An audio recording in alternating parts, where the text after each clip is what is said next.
let's get down to business. Give you one more night to get this. We've had a million nights just like this. So let's get down to business.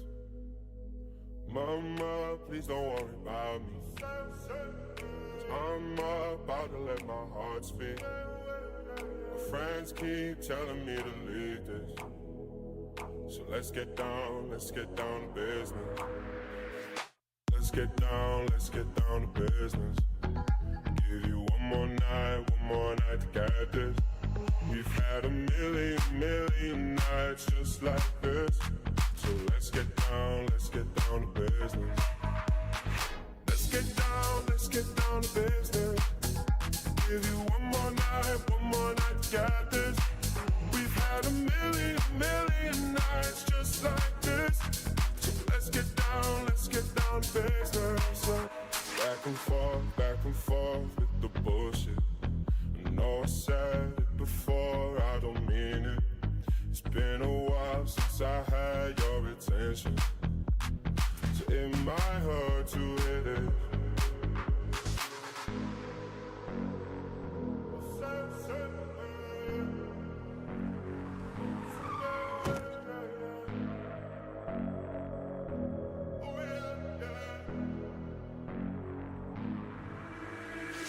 Dreams we had don't ever fall away. We can't leave them if we stay the same. And I can't do this for another day. So let's get down to business. Let's get down to business. Give you one more night to get this. We've had a million nights just like this. So let's get down to business. Let's get down to business. Give you one more night to get this. We've had a million nights just like this. So let's get down to business. Oh, yeah.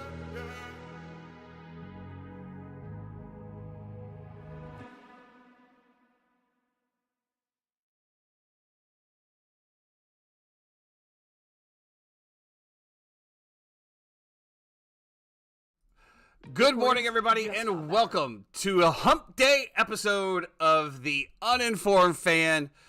Jeffrey is back. The show goes on. It was touch and go there for a minute, but he is back. He is ready to make his case. He is, of course, dabbed out in all scarlet There's and no gold. Case. Oh, there's a case. Garnet. That's There's what no I said, case Garnet. to make. It's over. It is what it is. And with look, that said, we are here. Let's get into it. I'll be honest with you. My wife, she said something to me last night. We went out and one of our close family members is in town from Brazil right now, and so we went out for a nice dinner. Honestly, we went to BJ's and BJ's Brew House because my cousin Alex loves beer, so we went there. Is that on iDrive? We went to the iDrive one, but they have one that's down on Vineland close to us as well too. But Tuesdays are half price wine, so we got a bottle of Mayomi for $20, and they're $5 Pazookies, which are their little cookies that they make with the ice cream on top at the end, which is like half off. Delicious, by the way. And honestly, the reason I missed Monday, you can say whatever you want to about you didn't know if I needed a break from football, but I literally lost my voice. So Sunday, obviously, what? Well, I think it was, I'm fucking done. I need a break from all fucking sports. All sports. So yes, I did not know what was happening. You're absolutely right. Sunday, obviously the selection show happens. If you would have asked me on Saturday night what I thought was going to happen, I didn't think that there was any shot whatsoever that Florida State would have been left out of the playoff. The lines opened up at minus 700 Florida State to make the playoff. Really? As soon as the game was over against Louisville, it was minus 700 on every single site for Florida State to make the playoff. Wow. Within 12 hours, that line went from minus 700 down to minus 110. Wow. by the time that the selection actually happened. So, and I've read some stories. Heather Dinich, who has been a constant FSU hater in her life, um, but she wrote a story about the selection committee and like what went into it, and about how their thought process, and that when they left on um, that night, on Saturday night, that they fully believed that Florida State was going to be part of the playoff. And then whatever happened, there was 12 hours that went by. They came back around in the morning, and by the time they had got back there in the morning, a lot of things had changed. And so, for me in that moment, it was very tough because as somebody who you can ask anybody, like, I care about obviously my family, my kids, you know, um, but Florida State football is up there with things that I care about a lot in my life. And it's always been a constant for me. I was born in Tallahassee. I went to school at Florida State. My mom went there. My aunt went there. Um, so I've always loved FSU, and I grew up. I was born in '85. Like watching Charlie Ward and Danny Cannell, and even Marcus Outson, and like Dan Kendra, and like these different players that came through FSU. And I moved on to Christian Ponder and EJ Manuel. I went to school there during Drew Rutherford, Xavier Lee. Like I live, breathe, and die with every play. Anybody who's ever watched me watch a game at the bar, you see the passion that I have for Florida State, and I love it. And so this was especially tough to swallow. And just being real, like it felt like I was a kid and somebody told me that Santa Claus wasn't real anymore. Like that magic of college football where every Saturday matters and you have to show up, and that there's no way you could have convinced me that if we went 13-0 that we weren't going to make the playoff. That didn't make sense to me. I would never think that in a million years that would ever be an actual thing that could actually happen. And the fact that we talked about it, and knew that there was an SEC bias that could definitely come in and definitely happen. I thought it was the wrong decision. I thought it set a bad precedent. Now, the fact that they can do this and the precedent is not going to matter because they go to 12 next year, and it was a complete cop out and a complete out for them. I thought that sucked, man. But to tell these kids that they played 13 games and that they won every game on the field, that they won it in dominant fashion, that and the two games that you played without your quarterback, right? Your defense against the Florida Gators, -7 yards in the fourth quarter. Against Louisville, when it was put up or shut up time, -31 yards in the fourth quarter. So these things where you battle resilience and you battle adversity and you still come out on top, I don't understand why you would not make a team like that part of the conversation. Because if in college sports, one thing that we always love to root for in college sports is an underdog, right? Like if you look at March Madness and NCAA tournament, the reason that it's so crazy is because 16 can beat one. Any given Sunday, or I'm sorry, any given Saturday, a team can go out and beat another team, right? Such as like UCF blowing out Oklahoma State, right? These weird things happen sometimes. And so just to not get the opportunity to me, I think is really shitty. And it makes, I've said I want out of the ACC. I'm done. I said that earlier this year. This is just another proponent for this. It's crazy to me. The head of the college football playoff committee, of this committee specifically, Boo Corrigan, right? Whose father was the constructor of the ACC years and years ago, who invited Florida State to come into the conference back in 1991 when we came in, who was a big proponent of ours. And then Feinbaum has these things that he says about like, oh, well, Florida State has to be out. And so, I know a lot of people in college and the way ADs think, and, why would anybody want to help Florida State when they want out? Like that to me is bullshit, bro. Like, how are you going to even say that? So now you are implying that there is a hatred and a bias toward us.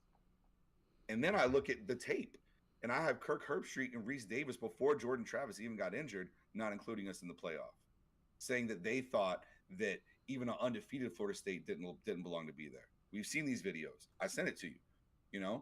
So at the end of the day, this decision was all about money.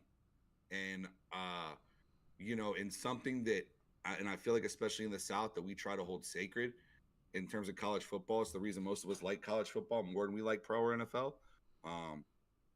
For it to just all come down to money and the almighty dollar, to me, just really sucked and really hurt.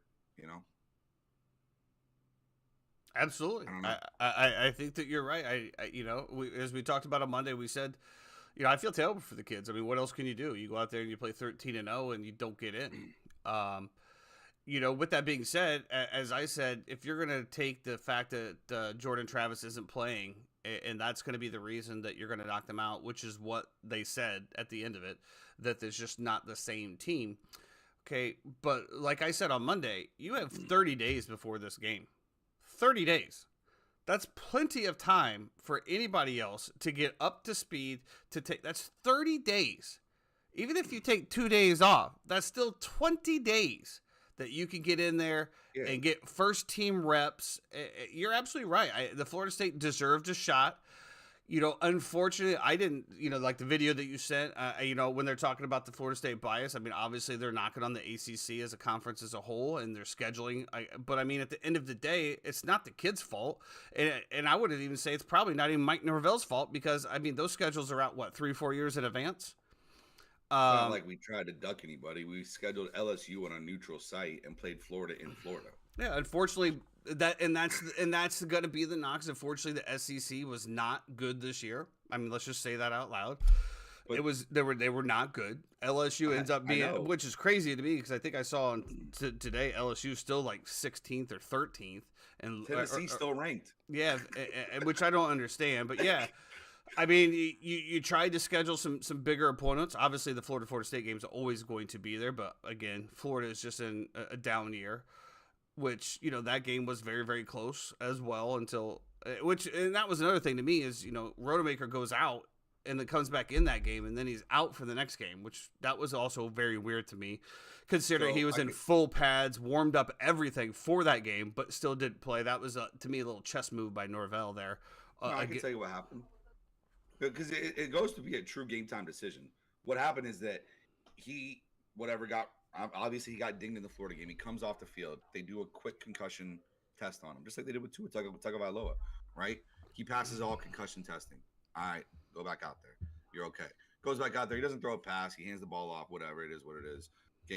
Game's over. Game ends. He comes in on Sunday. Sunday he's suffering from some headaches, right? Where they said mild symptoms, mild related symptoms. I'm assuming he had a headache.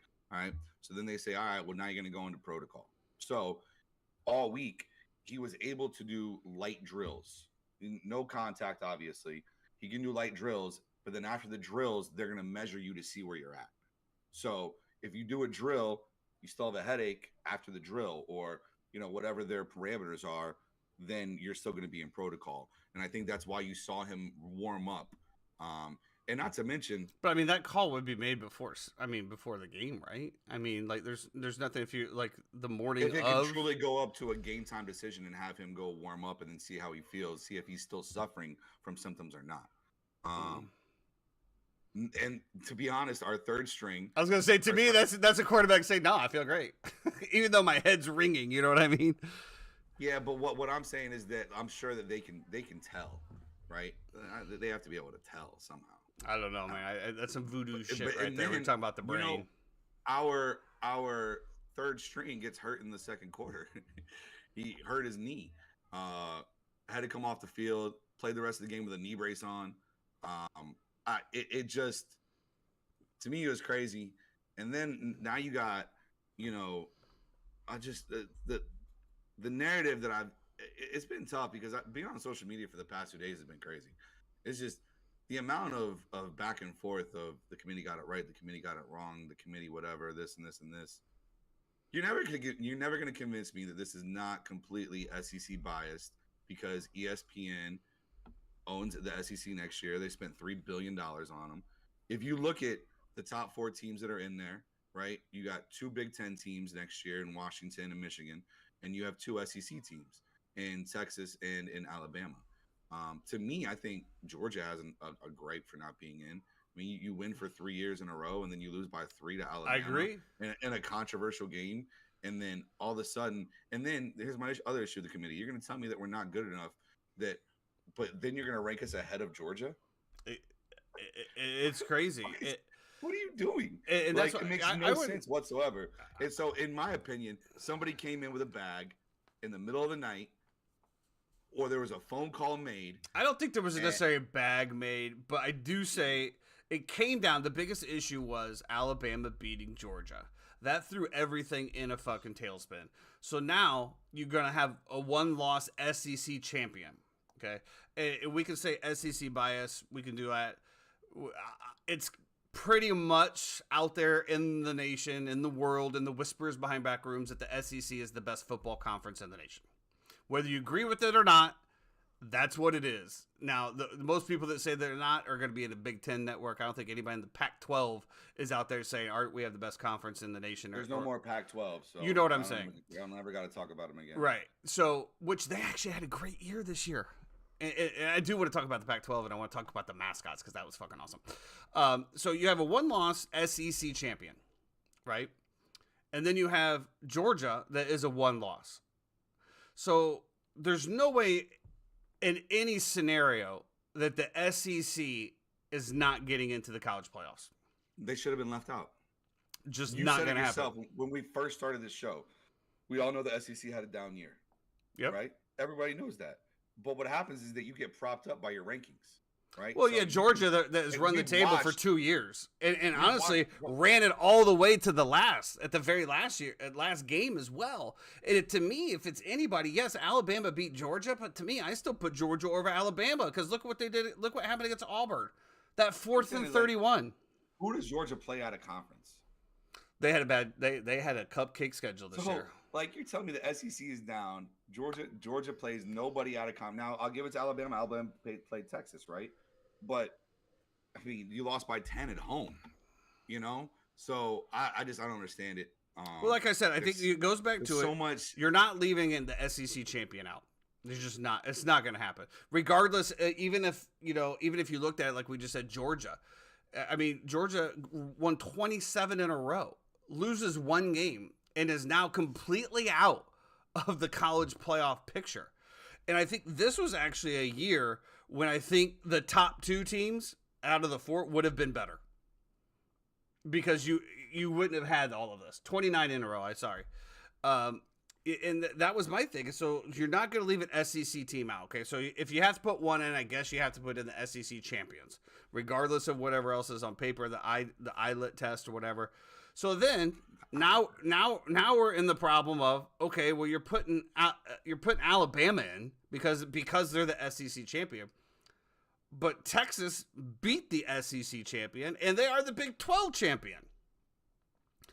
So it's just an absolute clusterfuck, bro. It's an absolute clusterfuck. Do I think Florida State is the same team without Jordan Travis? No, but they still won the games without him, and they would have had 30 days to prepare. I think that it is absolutely egregious. I do believe that, as we talked about, as I said to Jeremy on Monday, money does talks, right? And you have SEC who has the most money, and Texas has just as much money as the SEC by itself. And yes, I'm sure there was something that's going on in back rooms that made sure that was in. But I think the biggest issue came about is when you have to put an SEC champion in there, and the SEC didn't run the table this year. But then, like you said, you look at Michigan. The playoff. But then you look at Michigan, right? You look at Michigan, and who did they play? Ohio State? Nobody. Ohio State. Okay, so then we can go to Washington. Okay, well, they played Oregon twice. Okay. And Utah and Oregon State and Pac-12 was pretty good this year. Pac-12 was pretty good. I mean, I'll give them that. It's just, to me, I just don't respect the Pac-12, even though they had a good year, because they play each other, and then they play teams that really don't have anything. And Utah, I guess, was okay, but I mean, that Utah team almost lost to Florida again, and we've all seen what Florida. And if we're gonna go back that far, as far as the opening games, I agree. I mean, I think that they definitely should have had a shot. To all of this stuff and all these politicians getting involved now, it's just, to me, that is just nothing but horse and buggy. They know they can't do shit with that. There's no injunction. There's no lawsuit that is going to stop this. And that is just literally a politician pandering for votes, salivating at a bad expense from Florida State. Again, like we just talked about, that is their cop-out because it's not going to happen again because nobody's going to give a shit if somebody gets left off the 12th team. Nobody cares about 12 and 13, just like nobody cares about who gets in at 64 and 65 in the NCAA tournament. You care about it for 30 minutes and then you move on. Correct. Right? But this, and if we're going to be honest, like, so I saw a couple of numbers, right? ESPN was set to lose $200 million by not having an SEC team in there. How was that? Because of ratings and because of who's driving more views, basically. I think I would disagree with that just because everyone fucking hates Alabama. So maybe that's it. Well, maybe because everyone's going to tune in to try to watch Alabama lose. You're also talking about fan base as well, right? So who's got? I mean, they have a huge fan base in Alabama. I think it's broader than. Well, you're right. It's probably the same as the Cowboy fans, right? You know, you got Cowboys fans that show up in North Dakota. Exactly, but there's a ton of them you know because they've been winning. Because you've been winning, and you're going to watch who's good, and you're going to be a fan of that team regardless. So they are a huge national brand. You know, there's some other aspects of this too, which, and I understand. Like, listen, this is an invitational. Okay, you brought up to me, what was it, 1993 when Florida State lost to Notre Dame, and then Notre Dame was West Virginia. With West Virginia when they were undefeated, Florida State ends up winning the national championship. A lot of people coming to Danny Cannell for that, whatever. That is still completely different and outside of this. The reason for that is that it was still voted on by all the writers and by everybody. You didn't have to put one team against the other team. In fact, a lot of times it didn't happen, and there were split championships because the Big Ten was always devoted to the Rose Bowl, right? And then you always had the ACC, you know, SEC or whatever it was that was devoted to the Orange Bowl. So a lot of years it was split, and you had split national championships. The fact of the matter was that the Orange Bowl picked Florida State to go play. Now, West Virginia went and played in a bowl game. Do you know they played that year? No. They played the University of Florida. You know what the score to that game was?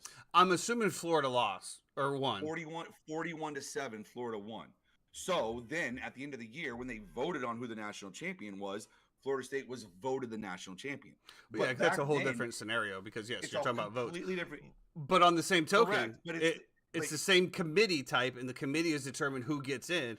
And that was a team that went undefeated and didn't get in to the what you want to call now the playoff bowls, the bowls that mattered to be considered to be ranked into that thing.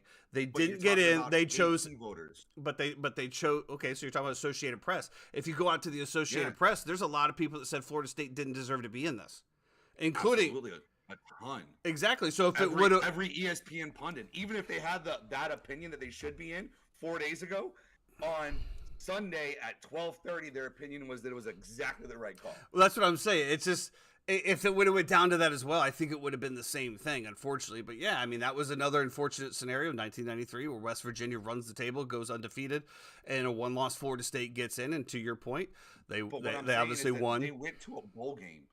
They still went to a bowl game against a legitimate opponent. And if they had won that game, they still have an opportunity to be crowned the national champion. Nah, I mean, we all know that in that era there was like 2 games that decided whether or not you were going to be in for national championship, and that game was not one of them. Because Florida, if that's the case, then Florida in that same game waxing West Virginia would have been in the talk, but they didn't, and they were. And the biggest issue that I have, Florida State. The biggest issue that I have here is we're never going to know. And I did say something about Monday, and I did want to ask you this. I'm glad I brought it up because I did see something where some key receivers that were going to go pro from Florida State are not going to play in this bowl game. Yeah, why would you? Correct. So that is my biggest issue now is we're not going to see because Georgia is facing Florida State, which everybody wants to know. I mean, yes, the line opened up Georgia minus 13.5 or something of that nature, but everybody wanted to know because if Florida State beat Georgia, a la UCF beating Auburn in that game, that gave UCF like, hey, we're national champions. You didn't let us in. We're going to crown ourselves. And I think that argument, now, regardless of what you want to say as far as crown yourself national champions, which I don't think Florida State would do. Well, they might. It was something that we want to see. We really want to see that. And I know that you guys got robbed, and of course they're not going to be in it. And I understand people that are going to go pro. They're like, why risk it, especially against Georgia? But on the same token, it's like, God damn, man, I would have loved to have seen a fully healthy Florida State team versus that Georgia team. And if you beat down that Georgia team, I mean, not that it helps anything, but it's definitely one of those things just like UCF. Yeah, okay, you said we weren't good enough, but we beat your SEC team in the bowl game. Guess we were. ESPN to make more money on talking points about, should they have got in? Should they have not? Absolutely not. We're good. Listen, the thing with I think it's funny that they're talking about boycotting the game altogether. Nobody's boycotting the game. Mike's not going to take that opportunity away from these kids who might not have had a chance. Plus, it's still millions of dollars for the university. And it's fine. It's not fine. But what the situation is that we have so many kids who are seniors on our team. That came back for this reason. All these kids came back this year to be a part of this because they wanted to finish the process of what they started a few years ago and bringing this program back from the bottom where it was, from losing to Jacksonville State on a Hail Mary pass at the end of the game, from not finishing above 500, not being bowl eligible. Like there have been a lot of issues with this team, and the fact that these kids wanted to come back for their senior year and make this happen, I'm not holding them to the flame and telling them they need to go out and play against Georgia. For what? Their draft stock is completely tied to their health, and if you're going to tell me to go out there, and now if we're playing Sister Queen Mary, Brother of the Blind, whatever, maybe, and it's ironic that that's the one that Jordan Travis gets hurt against, but what? Yeah. Mike Norvell's not supposed to play Jordan Travis on senior night. And that's what he said. Yeah. And it's just like, that's not going to happen. It's just very unfortunate. I did see one conspiracy theory that I was like, damn, because we all know that Disney owns ESPN, right? And ABC and the billions and billions of dollars that are all tied into this. And we all know where the capital of Florida is. Oh, if you're going to tell me this has to do with Ron DeSanctimonious taking away their sovereignty. We all know the battle between Ron DeSantis and between Disney that has happened. And I'm just saying that line flipped from -700 to -110. Somebody got some free tickets.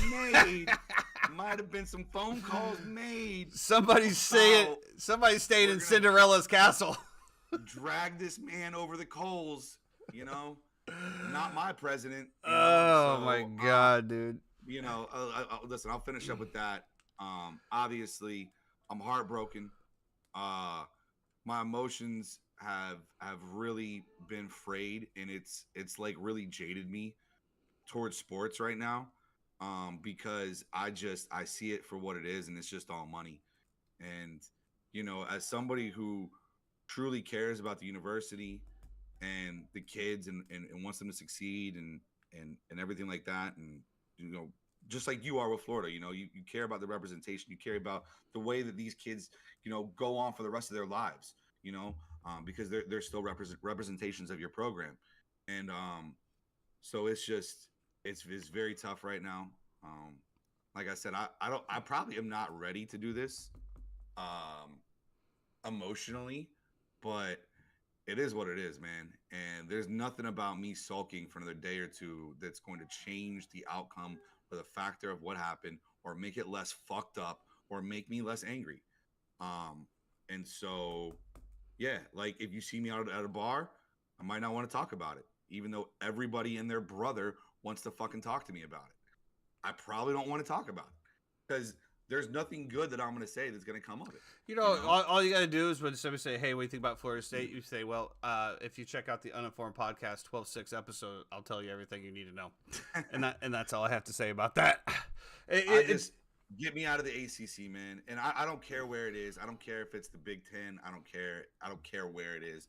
This has to get out of this conference. The fact that they didn't go to bat for us Honestly, at all either, and that the well, you head of don't the know that committee for sure. isn't- You don't know that. You don't know that the head of- ACC didn't fight to get you guys in there. the head of the committee is an AD for a team in the ACC, and I think that he completely destroyed, because now you're saying that. And listen, anybody else who's in the ACC right now, you got to get out, because what they're telling I you disagree. is that it doesn't matter. It doesn't matter, Tyson. It didn't matter this year, but what I'm telling you, I disagree. I would stay in the ACC because, okay, it's a weaker conference. We all know that, but you're going to have a different schedule, and the top 12 get in from now on. So it doesn't matter if you're. It doesn't matter if you're an 8 seed. It doesn't matter if you're a 9 seed. We have the resources. We don't have the television deal. There is nothing. This conference is dead. It was dead before it was dying. And, Corrigan literally just went ahead and took a pickaxe and chopped it right in half. I mean, I agree. The ACC, outside of basketball, that your father created. Congratulations. But I mean, as far as the football goes, I mean, I have to look at it and just say, with it's going to 12, you're almost guaranteed to be in the playoffs every year, regardless of what happens. But we'll see. No, we're not. Because if you lose one game, they're going to tell you that your strength of schedule was not good enough. Whereas opposed to still be in the 12. Tennessee, who lost 4 games this year, is still ranked. Let's see here. Let's see where these things finished up here.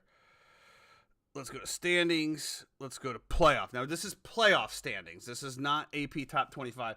And Jeremy, this is what it's going to be, because it's going to be on whatever they vote on in the committee. Right. And Jeremy, the rankings that you gave me over here, is this by playoff? Is this by the BCS, or is this by the AP? So we just go over there. Obviously, I'm looking more down the line. We have Oregon with 2 losses at 8. We have Missouri with 2 losses at 9. You have Penn State with 2 losses at 10. Now, that one I have a problem with. I have a problem with. Ole Miss with 2 losses. Oklahoma 2 losses. LSU with 3 losses at 13. Louisville 3 losses at 15. I mean, Arizona 3 losses. Notre Dame. Iowa with 3 losses at 17. NC State with 3 losses at 18.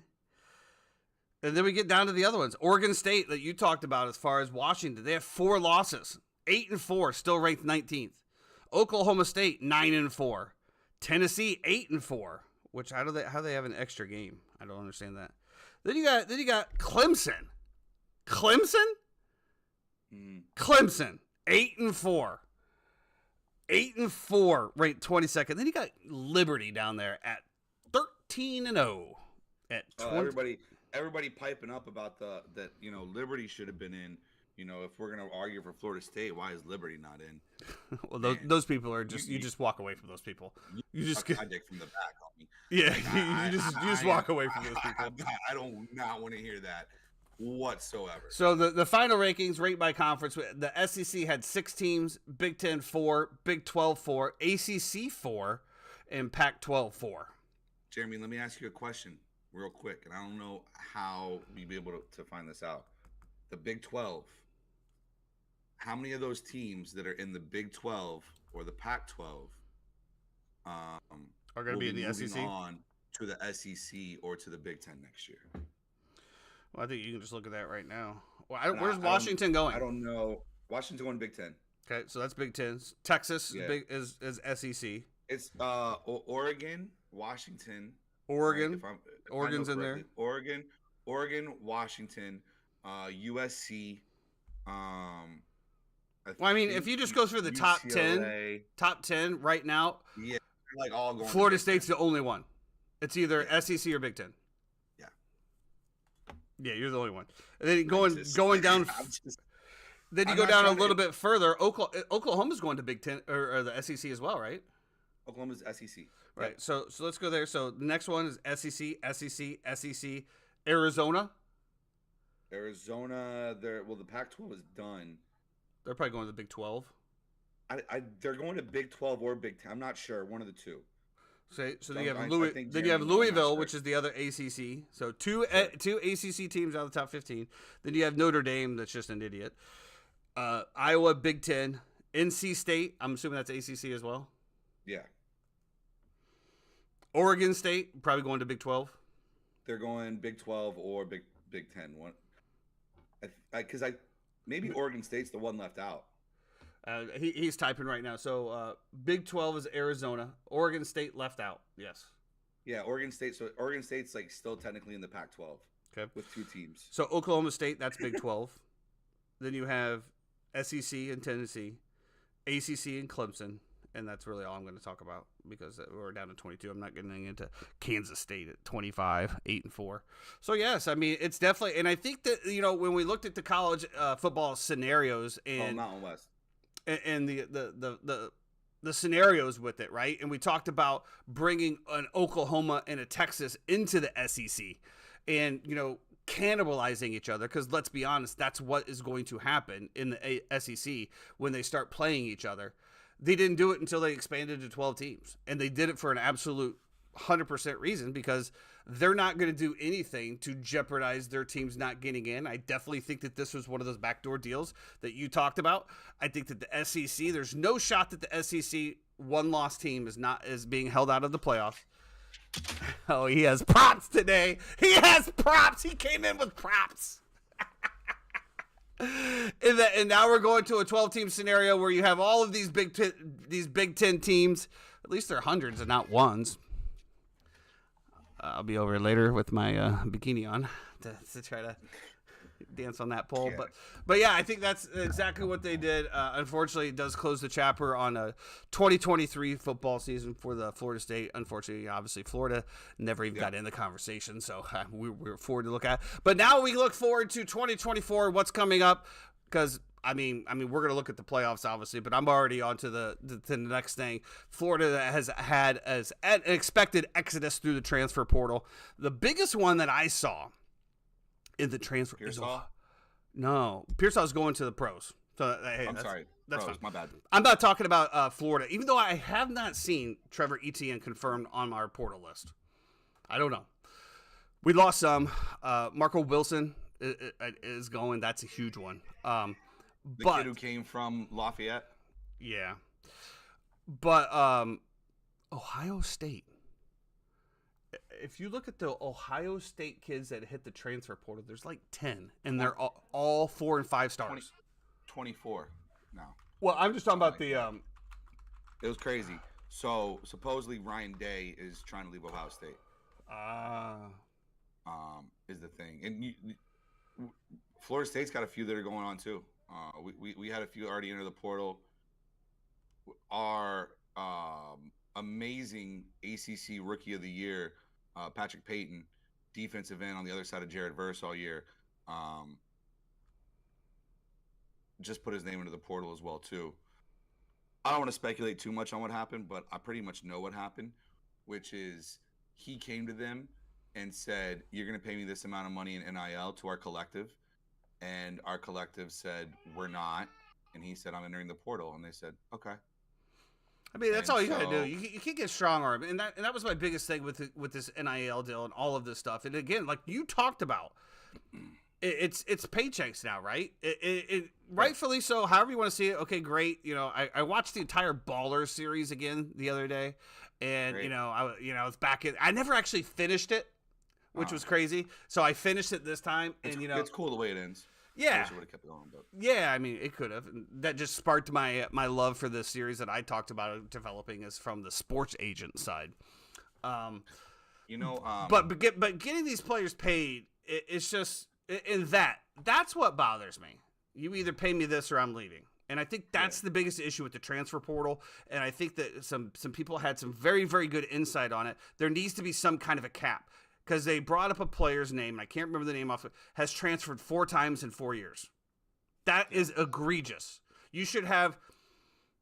Dylan Gabriel even. I don't even know if you put a clause on it, UCF. like outside of a coach leaving, you have one. I mean, one. You have one, but there's so much eligibility now. You can play for like 10 years, apparently. Yeah. I remember when I was playing golf, it was 4 years, and that was it. and I like my third year counted for like I only was in for one semester. It still counted, and But when you look at this transfer portal, there's got to be some kind of a cap, and I think it's one transfer. You got to give a program 2 years. If you sign on a program, it's at least a 2-year commitment. Now these NIL deals and stuff like that. I mean, what is the language in there? Because we and Jeremy also talked about this on Monday in regards to this and not playing the bowl games. So when you sign an NIL deal, I'm assuming there's no stipulations if you play. It's just like making a commercial or something of that nature. Appearances, commercials, signing events, different charity work, different stuff like that. I want to give you a couple things real quick. So this is what happened with Patrick Payton. Like I said, ACC Rookie of the Year, amazing year this year as well, too. I was at Jared Verse. Was really good. Jared Verse is getting paid like $675,000 in NIL this year, right? How much? Like 675, 700, something like that. Wait, Patrick I'm sorry. Payton, You said 65, so 700 grand? 700 grand was like his NIL deal this year, which he was supposed to be a top 5 pick in the NFL last year. He came back one more year in school, free room and board, make $700K, try to win a natty, blah, blah, blah. No state taxes either. No, exactly. And so for him, he was like, yeah, it's fine. I'm like, as long as barring injury, he's going to be a top 5 pick in the NFL. Because as I said, though, that 700 grand is more that he's going to make probably his rookie year as an NFL player. Well, if he went top 10, he would make more. But listen, there's always something that could happen. You never know, blah, blah, blah. Correct. Anyway, so Jared Verse, whatever. Patrick Payton, at the end of the year, after the announcement happened about us not making the playoff, went to our NIL collective, Battles In, and said, listen, I want more money than Jared Verse got. Otherwise, I'm going to leave. And they said, go ahead and leave. Now, love it. One thing, and I want to say this, I want to give a shout out to Florida State fans because obviously we've been going through it the past few days, right? It's been really tough. One thing that happened is that our Battles In collective gained 1,000 new members in 48 hours of people to donate money. And so there's only a few ways you can react here, right? We can sulk, we can cry, we can be pissed off, they're all acceptable things to feel. You're allowed to feel those emotions, but you can also fight back too. And so we've had over 1,000 people sign up to donate money to this collective, to be a part of it, to try to rally around these kids and keep this program where we want it to be. So I have a problem with that. I really do. I have a problem with that. Now, I don't know who these 1,000 people are that signed up. I'm going to assume that they're not corporate sponsors. I'm assuming these are everyday people. These are people donating $10 and $20 at a time. And that's where I have a fucking problem with their money. I have a problem with that. This was my biggest thing with the NILs. Everybody's talking about these colleges are making multi-million dollars off of our TV rights, off of this, that, and the other. We want a cut of that. Yeah. We want to be paid. And the NCAA and the NIL and the college said absolutely. But go ahead. And so what did they do? They come to the fans once again. The fans, the people that pay to go to the games, the people that support the economy of going to the hotels, the people that get the special Big Ten network, the SEC network, the ACC network, because you guys took it off the regular cable programming to put it on your own fucking channel to make more money. The players aren't getting shit of that. The only thing that they're getting is what hardworking Americans and the low guys that pay. And it's just like, when you watch a streamer and you see that they're making $15 million a year, that's because they have 25,000 people giving them $5, $10, $15 a month for their service, which doesn't seem like a lot, but then it adds up. That is my problem with the whole NIL and the players getting paid, is it never came out of the college's pocket one fucking bit. No. Not one bit. It came out of the fucking fans, the ones that supported. The booster programs have always been there. The booster programs have always been there, but then they outreach it. But what I'm saying is the collectives just killed the booster programs. The booster programs are pretty much no more. The boosters are still there, because let me tell you this: the reason why we got rid of our Gator tickets, because our tickets were $8,000. The actual tickets were $3,000.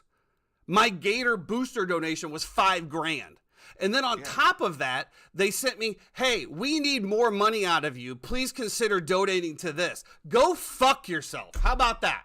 How about that? Top 5 public university in the fucking country with billionaires and everyone else riding around. Have them write a fucking $1 billion check instead of asking the guy that drives an hour and a half to get fucking ass raped by the DoubleTree at $700 a night at 2-night minimum, asking me to give an extra $100 a month to help go sign some player so he can go and get his picture taken with the goddamn blue Lamborghini to come play at the University of Florida. Abso-fucking-lutely not. Whew. And that's why I don't have Gator season tickets anymore. Well, but so what I'm saying is the collectives too, like especially our collect. I always see them all the time, because they will have like certain things. Hey, listen, if you're part of the Battles in Collective, show up to this tailgate. Blah blah blah, and then at that tailgate, you'll have meet and greets with different people and different stuff like that. So it's like it's never got involved in any of that. These collectives have basically kind of taken over what I think the booster programs should have been before, and the collectives are now just kind of running it on their own. So I don't know. I thought that was cool, a cool response from our fan base. It is, and that is nice to do. We'll step up. I just think it's fucking egregious that they have to, man. I agree. That it just burns me, man. It burns me to go around and watch so many people struggle on day to day. And to your point, they come and they gather on Saturdays to root for their favorite college team. And now they're being led to believe that if they don't give more money, they can't put a team on the field to compete. And there's something fucking wrong with that, man. There's something wrong with that. It's the same as the NFL when you go get a ticket at face value at the very last section of lower bowl and it's $500 a ticket. There's a fucking problem with that, man. There's a problem with that. It is a rich man's lifestyle. I'm very blessed to be able to go to certain games, but that's the same reason I'm giving up my Bucks tickets. And to your point, as far as like what do they do for you, things like that, my Bucks tickets were over $7,000 for 2 tickets. You know what I got this year? I got a fucking backpack. Mm-hmm. A backpack. Which, by the way, if your kids want that, I'm going to give that to you. I got a backpack. What the fuck is a 45-year-old grown man going to do with the backpack? Okay, yeah, I could give it to my kids, but I can't afford to buy 2 more seats to take my kids.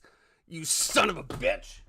The worst part is that you can't even take it to the game because it's not in the criteria of allowed bags that you can have at an NFL stadium.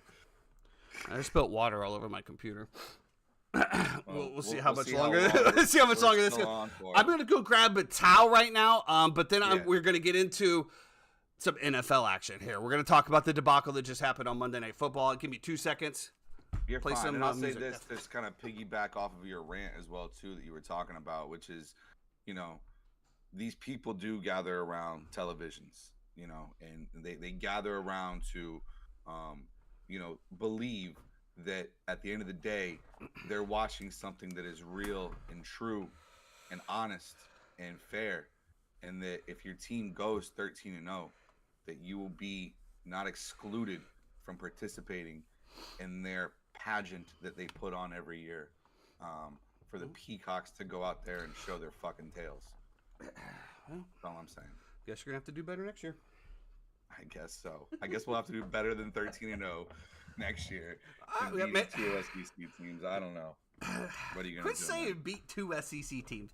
Florida didn't even deserve to be in the SEC conference this year. I mean, you might as well say you beat Vanderbilt. Yeah, I said it. That's how bad we are. You guys should have beat Missouri the week before. We should have, but we didn't because Graham Mertz got hurt. Anyway, let's move on.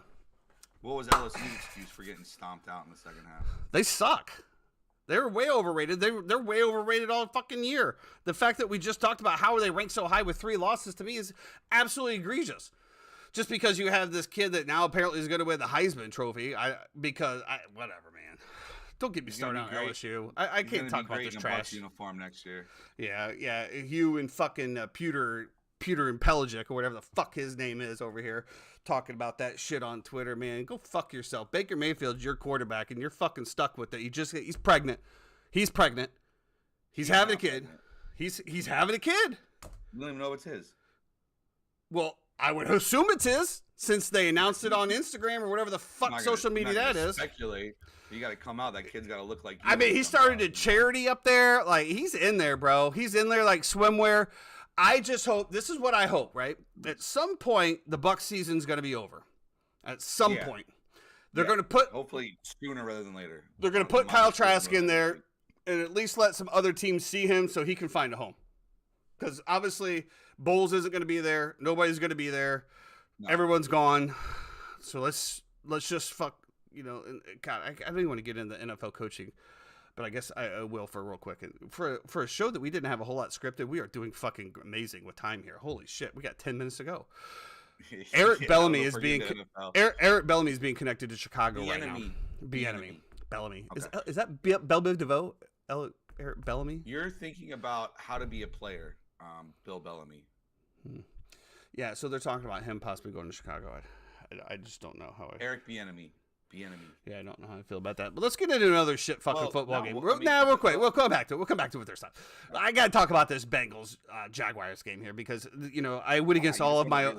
I went against all of my betting rules and I absolutely fucking hammered Jacksonville and I bought it down to 6.5. On Monday I said I thought 10.5 was too much.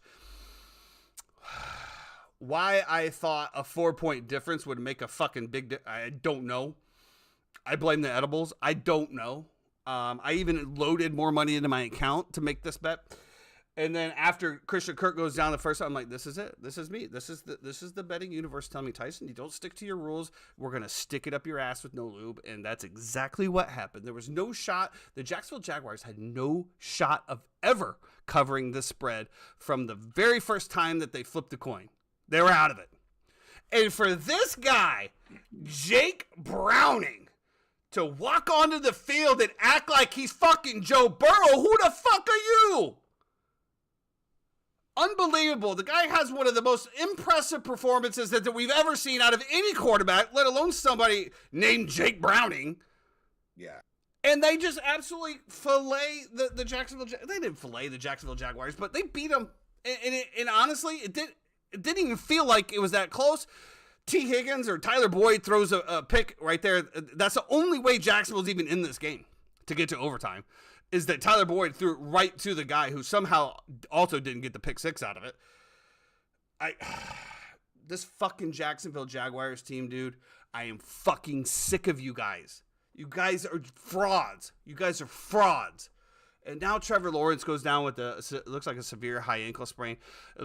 News are coming out that at least it's not as severe as Kenny Pickett. He's not going to have surgery, which fuck you, Kenny Pickett, and the Pittsburgh Steelers as well. Again, fuck you.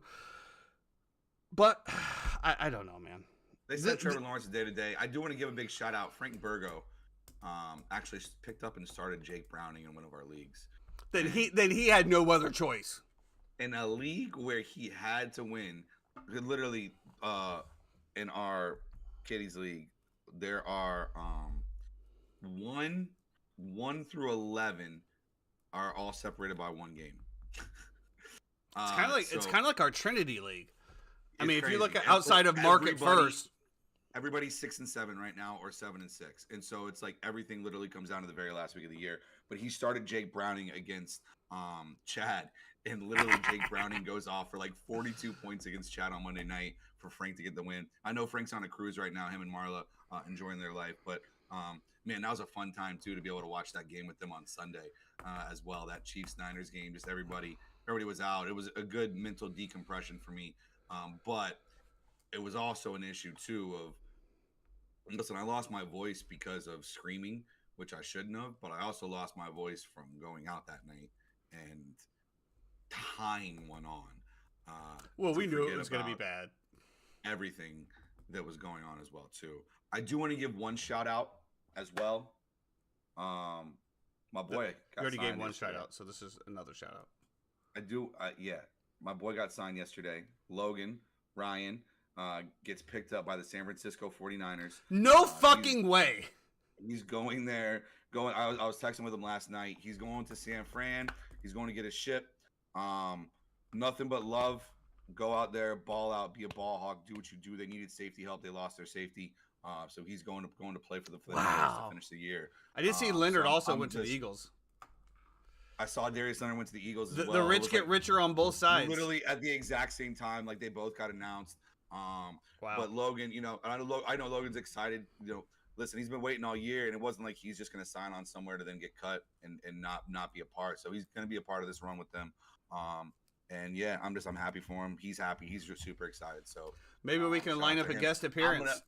I'm gonna be I doubt it. Maybe after the year, I will be a Niners fan though. Rest of the year, I will be openly rooting for the Niners. I hope they win. I hope my guy goes out there and gets his ring. That would be awesome. Good for him. Lastly here on today's Hump Day of the Uninformed Fan, we do have to talk about a little NBA action here. Unbelievable. Now, when this in-season tournament started, yes, okay, I thought it was an absolute joke, and honestly, I still think it is. The fact that you have to create excitement in the middle of a season because your players are getting paid $50 million a year, the top end ones, and don't give a shit about the regular season, that was a little egregious to me. But now we're kind of getting down into it. And the in-season tournament is doing what it basically set out to do. And that was to create a spark, to create like a playoff atmosphere in the middle of the season. It absolutely did. We had some great games last night. The Milwaukee Bucks were on last night. It wasn't. I mean, listen. The Bucks Knicks too. Well, I just want to say one thing about the Nucks Bicks. Yeah. I want to say something about the Nut Bicks. 122 to 146. Yes.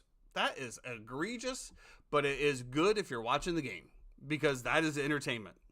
It is fun, and I will tell you this: if you are looking for another fun game, the Bucks play the Pacers coming up in the semifinals of this tournament. I believe is the first matchup. Do you know the Chicago Bulls beat the Milwaukee Bucks right before this with no Zach LaVine and no DeMar DeRozan? Do you know that the Milwaukee Bucks play absolutely zero defense? Do you know that the Indiana Pacers? Stop!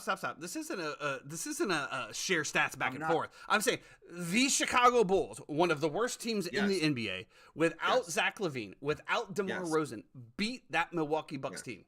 That is wild. Wild. This game between the Pacers and the Bucks, whenever it happens, this over under for this game is probably going to be around 260 points, if not That's nuts, maybe dude. more. It may be more. And can I tell you something? Your 5-star lead pipe lock should be to take the over. Probably. They played a game. I have to look this up. Maybe Jeremy has it. I got to look this up. The Pacers played a game against the Atlanta Hawks. This is like 2 weeks ago. Damn, Buff. That's why. I was gonna say, damn, that's aggressive out of Marcus Buffington, but then I realized why he said that. What did he say? He said, "You're dead to me, Jeff." Why? But that's because, I'm assuming because you're rooting for the Niners 49ers. Yeah. So I still love you, They Buff. played a game. I still love you anyway, Buff. But it just is what it is. They played a game. The over under was set at 251.5 for this game that they played against the Atlanta Hawks, the Indiana Pacers. Do you want to guess what the final was of the game? 300 points. 157 to 152. It hit 309. They beat it. That's a fucking all-star game, dude. That is an all-star game number. Tyson, this is regulation. This is not even an overtime, bro. This is only in regulation. It is insane. The Pacers just play with this like blase run up and down the court. Like they don't play defense. It's absolutely insane. Well, one thing that I did want to talk about, it's a lot of fun to watch, is this Lakers Sun game that was on last night. And it was actually a fun game to watch. I did watch that. But of course, I didn't know you were up. I would have texted you. But of course, I've been staying up a little later. Spend a little time with the wife, Yeah. Before she goes back to work, and of course, there wouldn't be a game without controversy in LeBron James.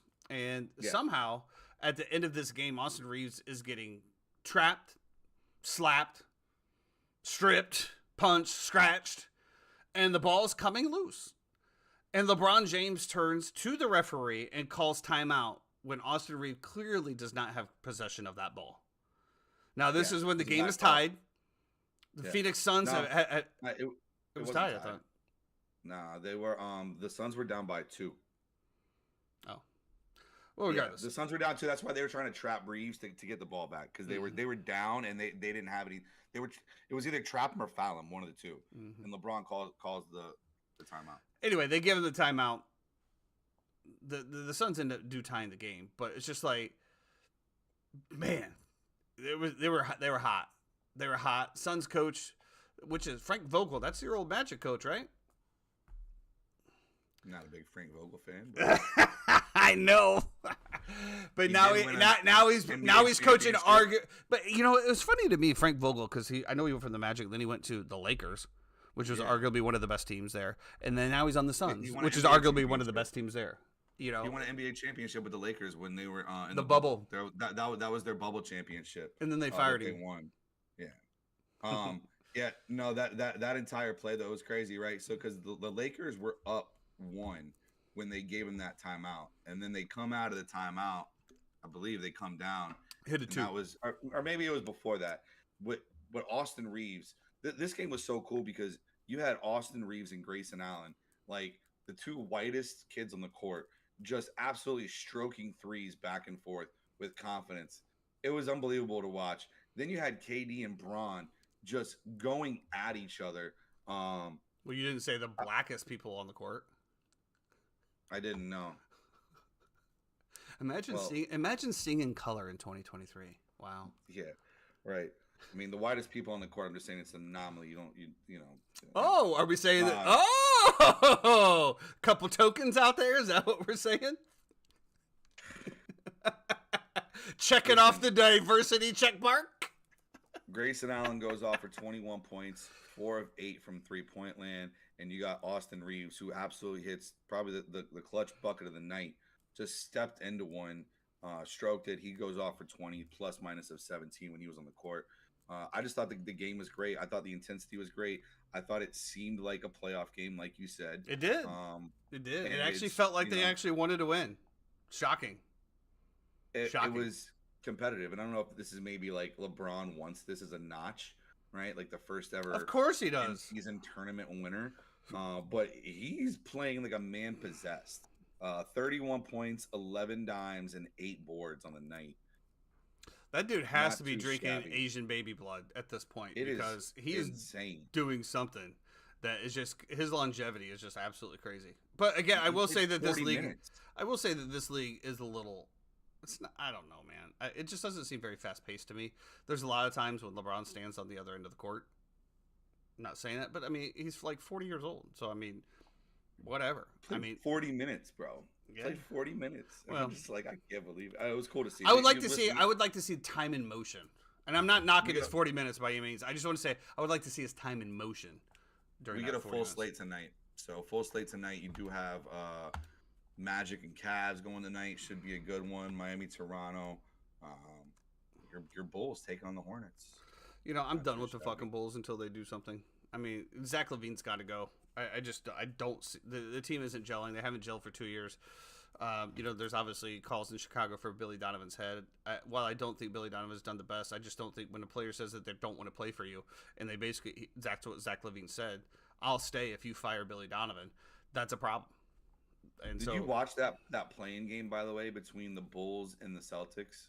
It was like the last game. The Bulls got blown out, but there was a point where Mazzulla, the coach for the Celtics, walks over to Billy Donovan. Oh yeah, they're running it up. Because they're fouling Drummond, they're up like 24. Yep. And he's like, bro, I just want to let you know we have to win by 24. This is not personal. This is not what blah blah blah. Hey, maybe they try to tweak that a little bit. Step on their fucking throats. I don't give a shit. Yeah. Be a better basketball team. How about that, bro? I love Billy Donovan's response. He goes, I don't care. I don't care. Do what you do. We're gonna play our ass off the rest of the game. Yeah. Good luck. Yeah. You know, I was like, all right, cool, Billy, let's go. And then I've always loved Billy Donovan. Obviously, I come from the Gators, back-to-back national champions. You know, I thought that he did okay job over there in Oklahoma City.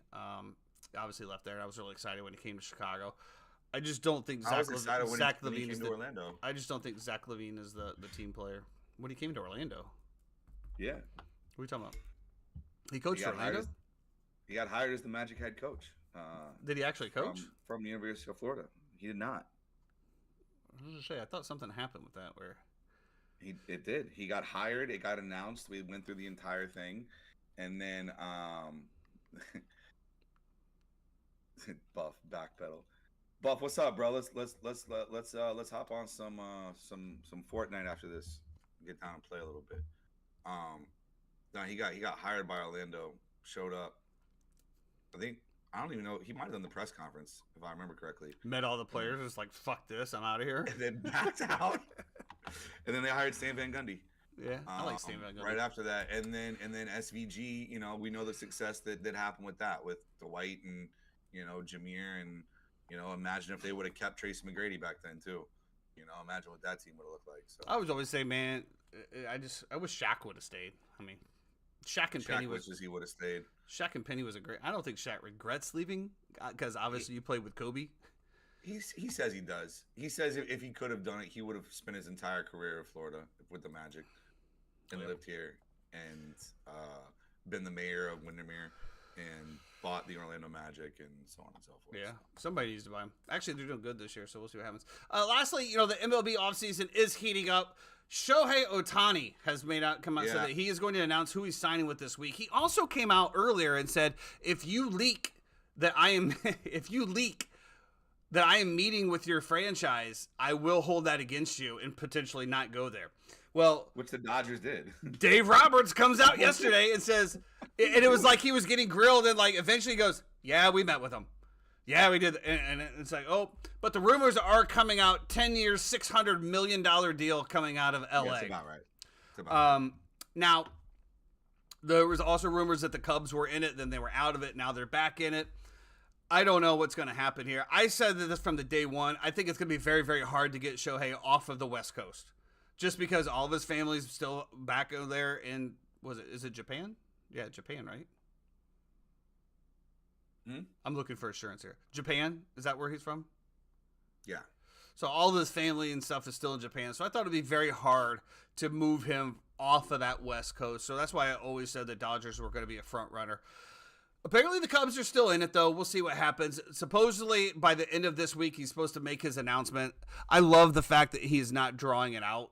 Just get it in, get it done. Let us all move on with our lives. I don't really care, honestly. Whatever the Cubs decide to do. $60 million a year does seem egregious to me. But on the same token, there is no salary cap in baseball. So, yeah. But it ain't tricking if you got it in but baseball. When I also looked at Cubs season tickets, and lower tickets were $22,000 a piece, I could only imagine what that number would be if you add a $60 million man. And yes, those salaries get passed on to the fans. Shocker. I do know that the Braves are in it as well, too. The Braves are not in it. We were in it. You are not in it. We were. You're not. Okay. That's going to do it for us today on the Uninformed Fan. Always good to have Jeffrey back. We'll be back on Friday to... Actually, we didn't even talk about the Thursday night game. And you know why that is? Because it's fucking trash. Once again, NFL is putting trash out. Only good thing is I get to watch my boy Mitchie Trubisky go out there and beat the New England Patriots, and he's probably going to win another starting job as well. Because what's crazy, though? You know what this line is? 6. 6. Yeah.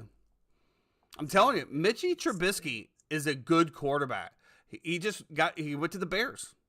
They asked Najee Harris if Mitch Trubisky was a good leader. I didn't say that. His response was like, sure. And they go, what kind of a leader? That's a dumbass fucking question. It's just a dumbass question.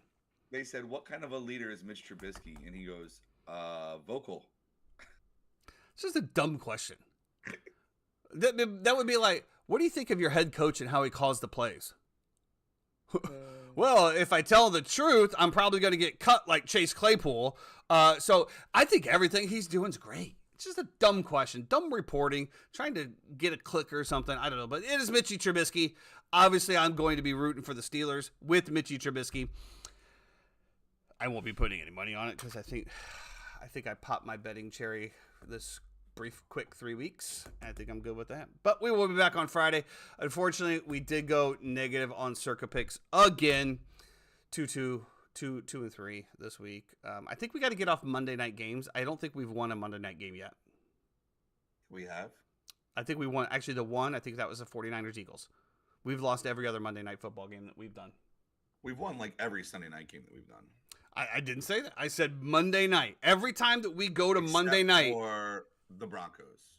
That was.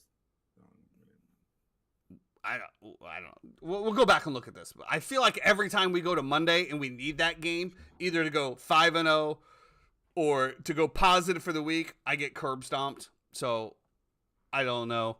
We'll see what happens. We got a few weeks left. We need to make some big runs here. I do love a lot of lines this week, so that's scary.